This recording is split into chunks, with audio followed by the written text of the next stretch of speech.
Hi, welcome to RSVP. I'm Kathleen Cronin, and I'm very excited today because we have two wonderful friends on that I've known for a long time. One of them is someone you should know very well. Her name is Lynda Day George. She's known certainly in Mission Impossible. She starred in Mission Impossible and the Dove commercials and White Rain commercials and films and so on. And Doug Cronin, who happens to be my former husband, who is now engaged to Lynda Day George. Welcome, you guys. Thank you. I'm so excited that you're here. Yeah, we are too. Yeah, Thank you. Yeah, we've been having so much fun when the camera wasn't on. And I always, you know, I like to do the show as if they're just sort of eavesdropping on us. That's always the way. So we're going to pretend? We'll pretend. Okay, let's they're not there.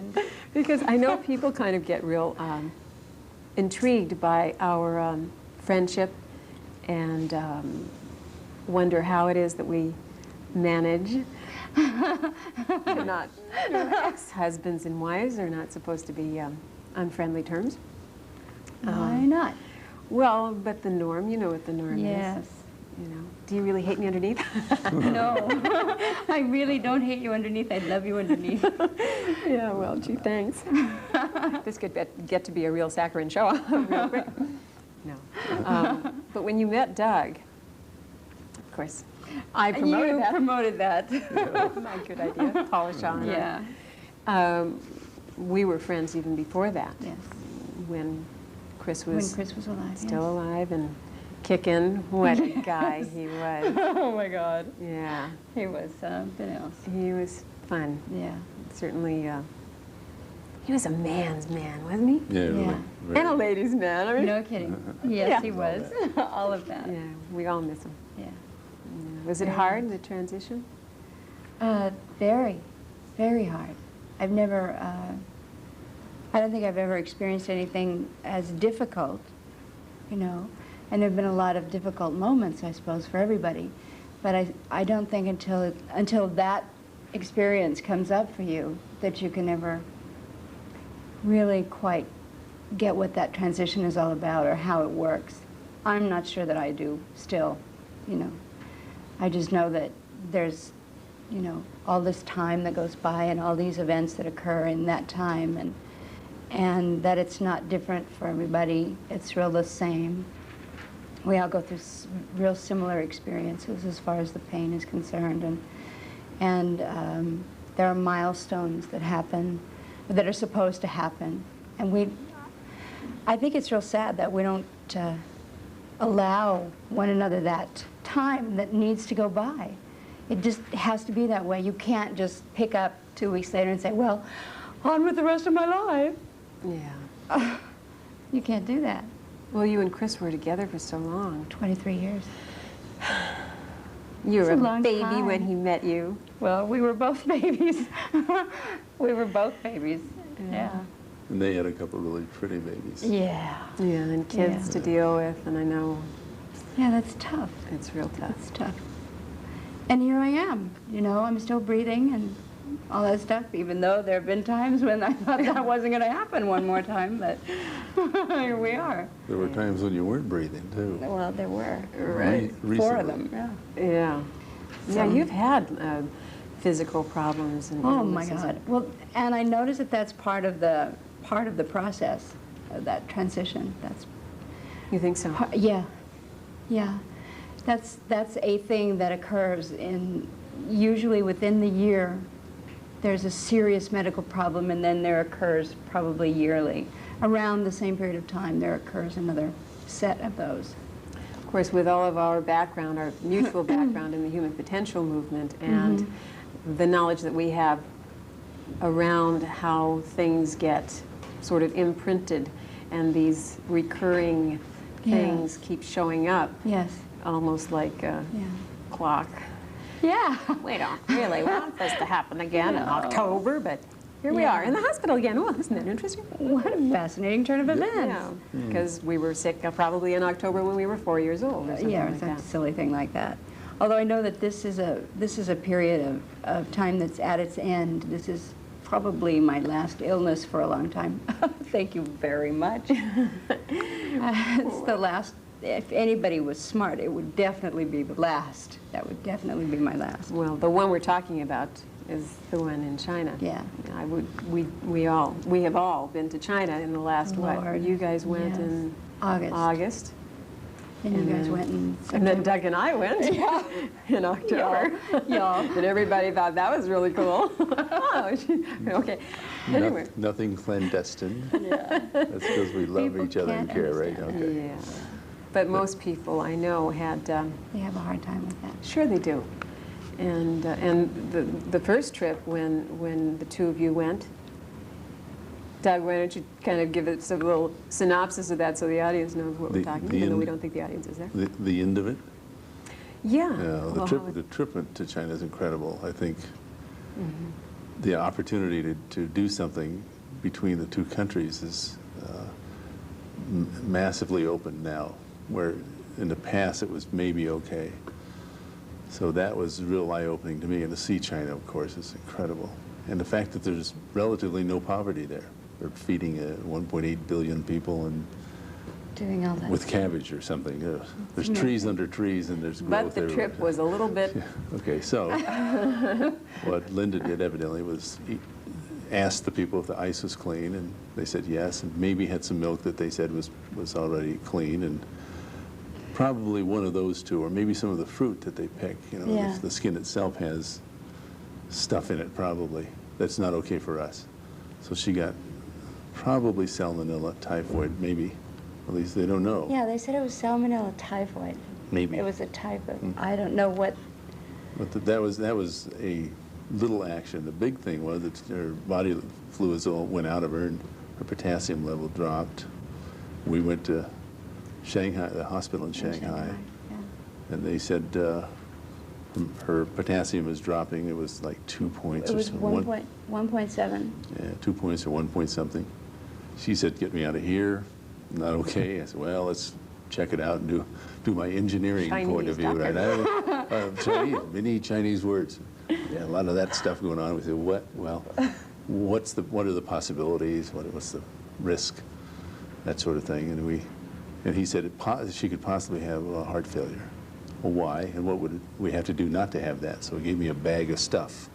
We're on our way, and she's dropping fast. And right over Tokyo, they said, "We can drop you to Tokyo. She looks bad." She says, "No, get me to LA."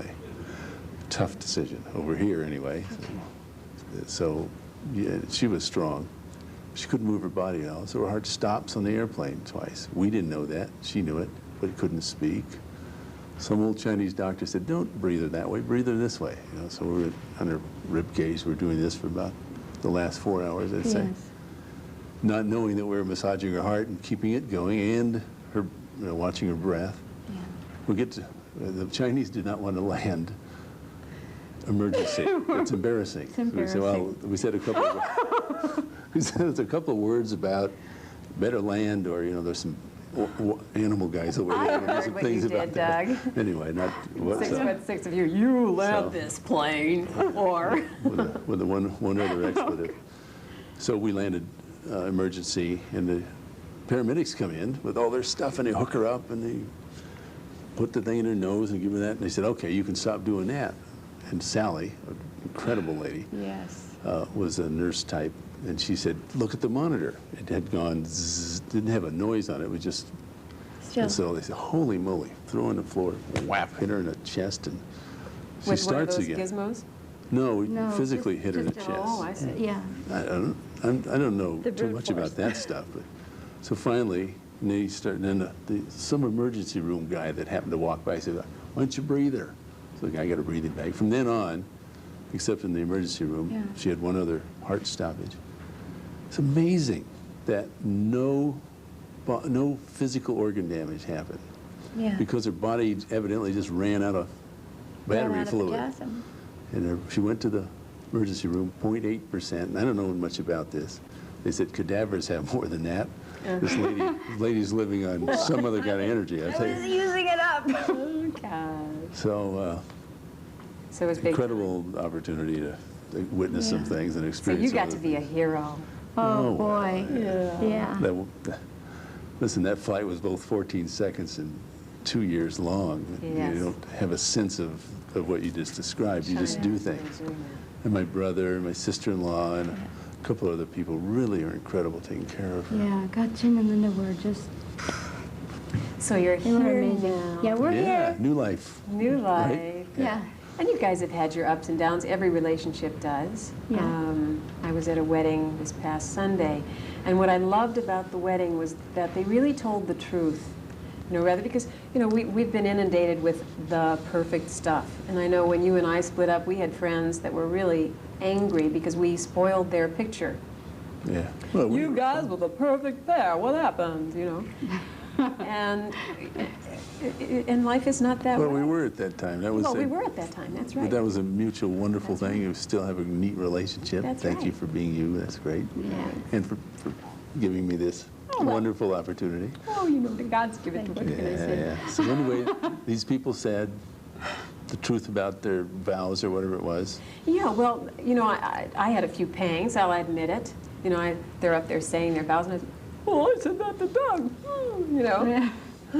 you know, you get those little da-da-das, and you wonder if you're ever going to be in love, you know, again that way, and feel those feelings. I think that's the fear that we all have.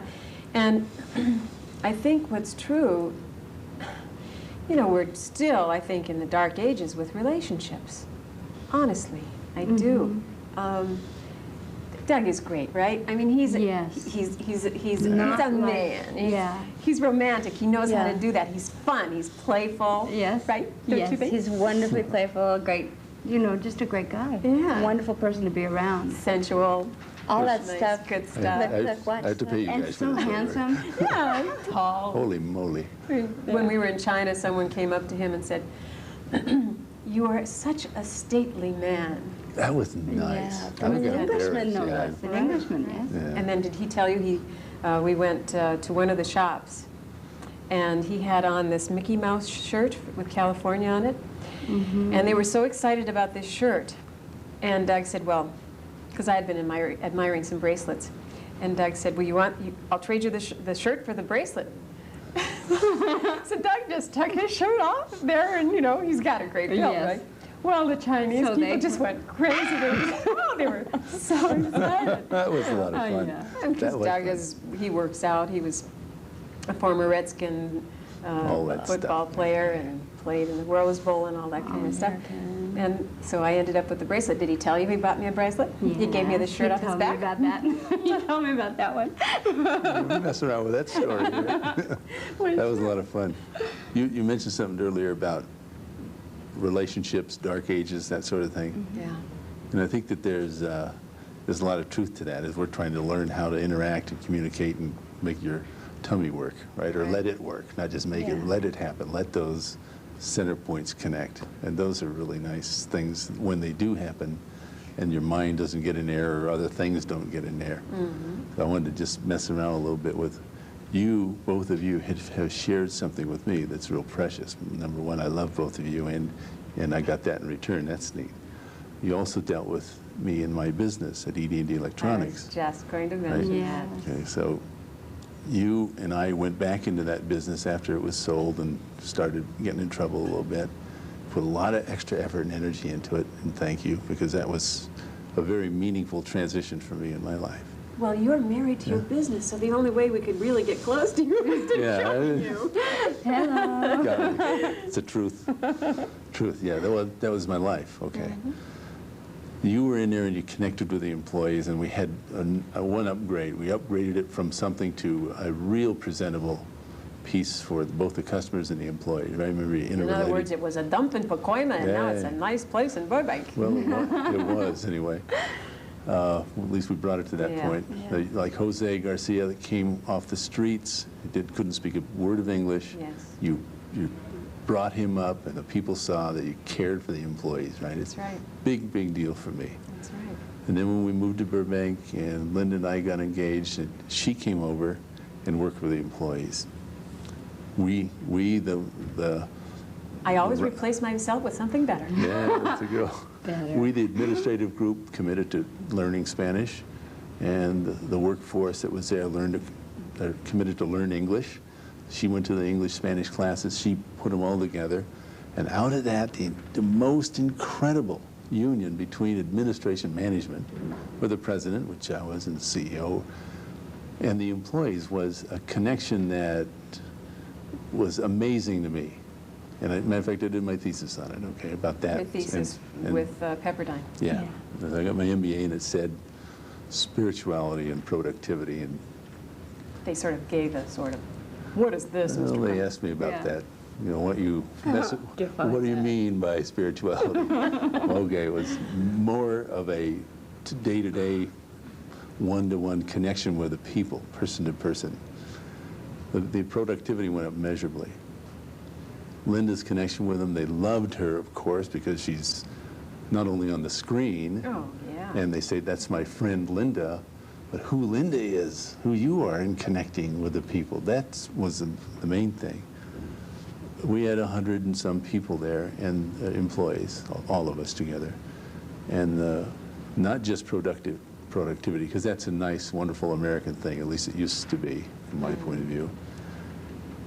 But the people went home feeling good.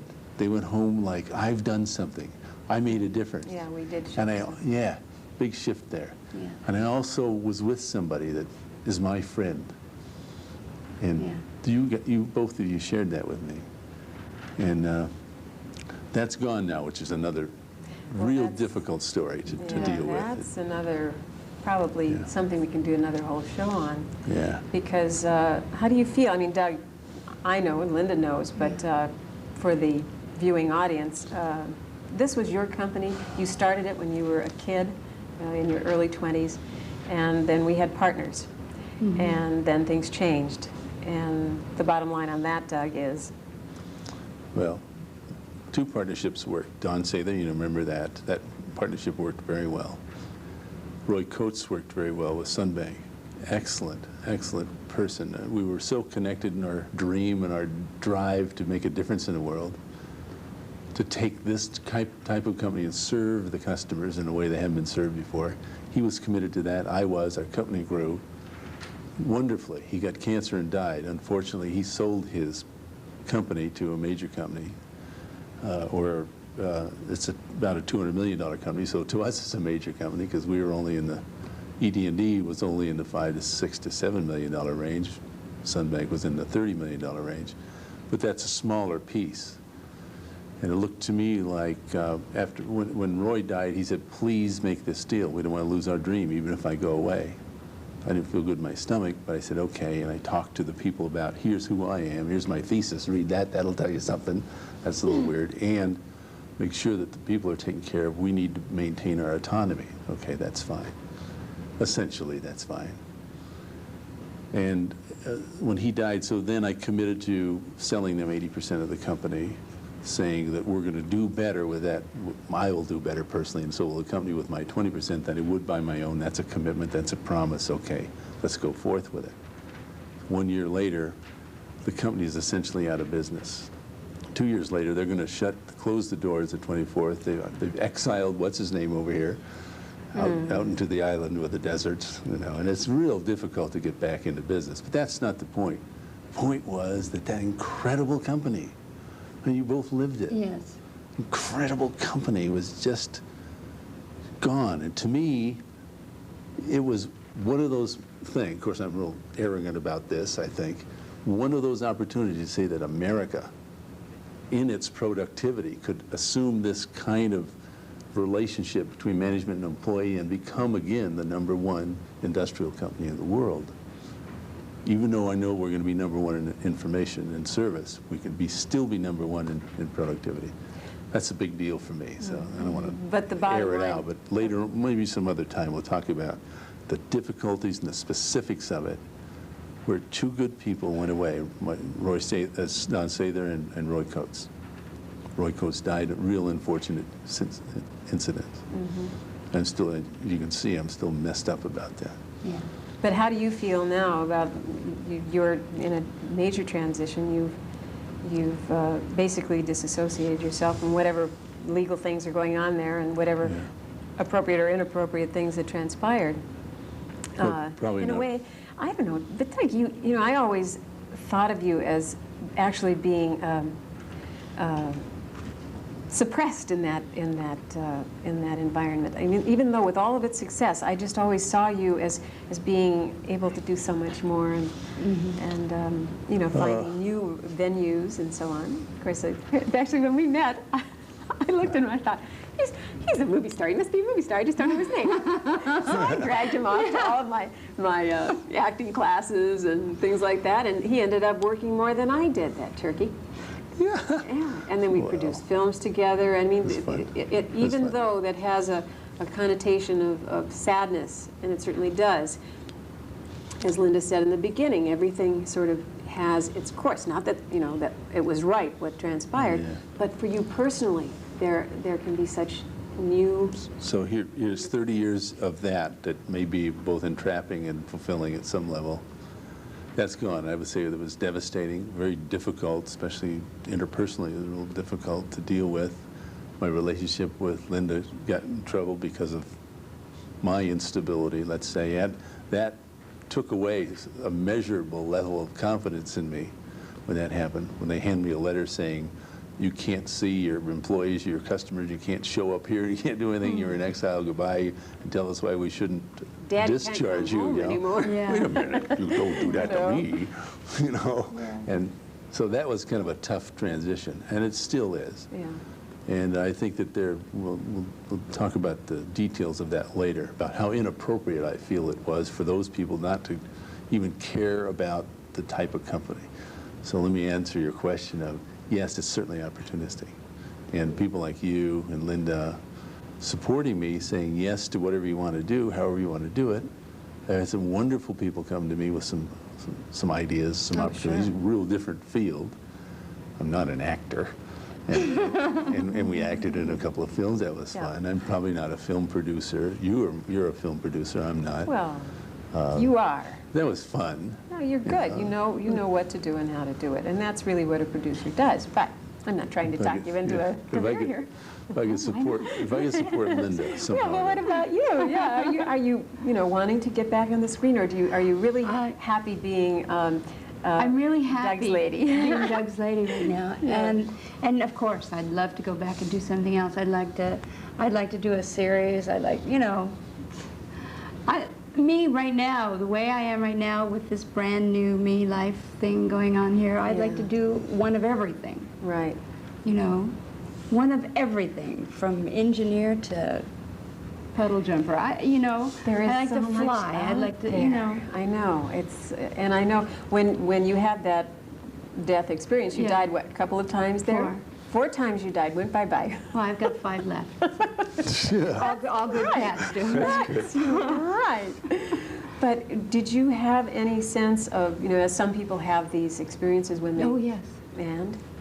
Really extraordinary. Yeah. Really extraordinary. I tell you that I can understand how simple, how easy it is to let go and die. Mm-hmm. It's maybe the single most seductive experience that I've ever been through. It was not like anything that you can actually explain other than a seduction. It really was, I mean, the desire, the urge, the strength of it was so intense. I mean, you really just, if you could just let go a little more, go ahead, and just float off. Because there were a couple of experiences where what I did do was float off, but I was so angry, I suppose. Angry? I was so angry. Oh, no, not yet. I'm not ready for this. I'm not going. So I wouldn't let go enough to enjoy it. Well, if you'd have let go, you wouldn't be sitting here today, right? I mean, what a ridiculous thing to say. But I tell you truthfully, it was truly a seduction that was unbelievable. There was another experience. The one in the hospital actually was the strengthiest as far as that's concerned, where I was inside what appeared, or there was a space, and it wasn't a space with boundaries. It was a shape, and it might have been a space, but I don't know that positively. And there was no time, and there was no you know, like I couldn't progress forward in time. I was just in space, in all of it, in time and space, and everything was all one little number. There wasn't a separation. So I was in this, it was almost like a geode, you know the inside of a geode with all the crystals and stuff like that, and I mean, with maybe one of those high intensity beam lights going like this, shooting the prisms and all. Oh, really? So incredible.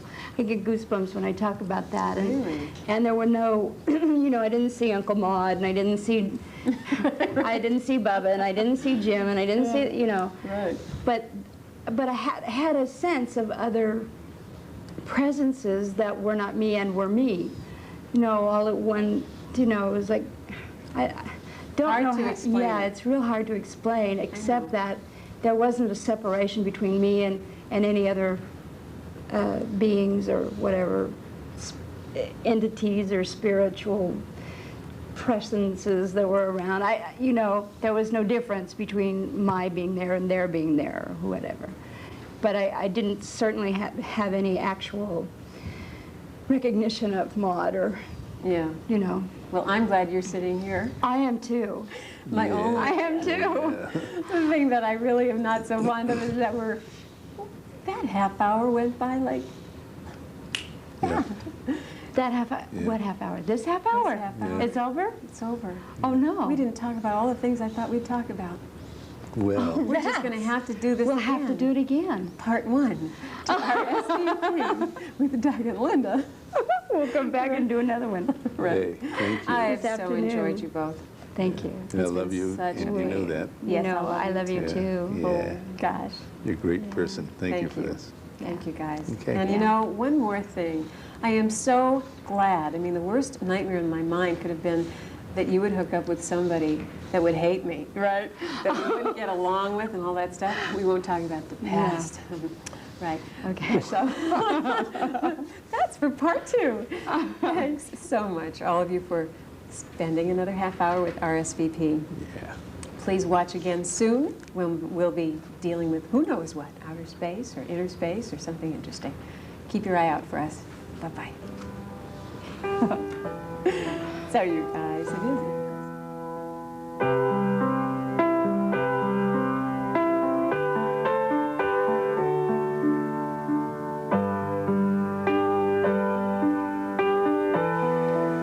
The preceding public access program has been presented through the assistance of the Alex Rodin Salon, located in the Bellage Hotel, 1020 North San Vicente Boulevard, West Hollywood, California.